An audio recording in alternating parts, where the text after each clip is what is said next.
Hi అండి, అందరికీ నమస్తే. ఈ మధ్య కాలంలో చాలా మందికి అంటే ఆడవాళ్ళకైనా మగవాళ్ళకైనా ఒక 35-40 దాటిన వాళ్ళలో ఒక సమస్య పెద్దగా బాధిస్తున్నదని వింటున్నాం. వాళ్ళు కూడా చెప్తున్నారు. సో ఏంటంటే మూత్రాన్ని ఆపుకోలేకపోతున్నాము అనేటువంటి పెద్ద సమస్య అన్నమాట.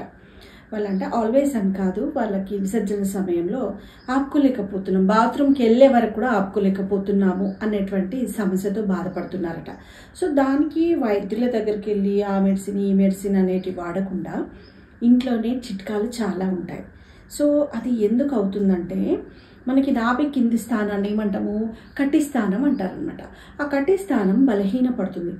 నరాలు అనేటివి బలహీనపడిన వాళ్ళలో ఈ ప్రాబ్లమ్స్ వస్తాయన్నమాట.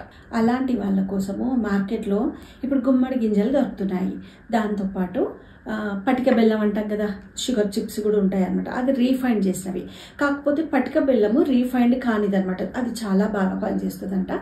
సో ఈ రెండింటిని మనం అదొక స్పూను ఇదొక స్పూను రెండు మిక్స్ చేసుకొని మనము బ్రేక్ఫాస్ట్ తర్వాత తింటూ ఉంటే, డైలీ చేయాలి. అది తింటూ ఉంటే కట్టి స్థానం బలహీనమైంది ఎక్కడైతే ఉందో బలపడుతుందంట.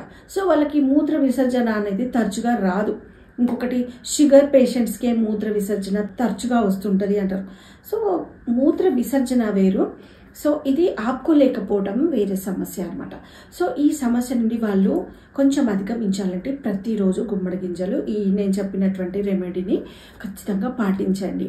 సో ఇంకా ఒక విషయం ఏం చెప్పాలంటే, మీరేమన్నా డాక్టర్సా ఇవన్నీ చెప్తున్నా అంటే మీరు వైద్యులా అని కొన్ని కామెంట్స్ వచ్చాయి. సో దానికి MBBS చదవాల్సిన అవసరం లేదండి. ఐఎమ్ నాట్ ఏ డాక్టర్, కానీ డాక్టర్ని ఏ విధంగా అంటే నా ఇల్లే అంటే నా వంటశాలే నాకు ఆరోగ్యశాల అని ఎవ్రీ వీడియోలో చెప్తున్నాను. సో మనకు దొరికేటువంటి రెమెడీస్ మన కిచెన్లోనే ఉన్నప్పుడు మనం ఎక్కడికి వెళ్ళాల్సిన అవసరం లేదు. మన ఆరోగ్యం మన చేతిలో. సో మనం ఇలాంటి చిన్న చిన్న రెమెడీస్ మన చేతులతోనే మనమే తయారు చేసుకొని మన కోసము మన పిల్లల కోసము ఇస్తూ ఉంటే వేరే డాక్టర్ ఎందుకు? మనకి డబ్బులు వేస్ట్, డబ్బులు ఊరికే రావు కదా.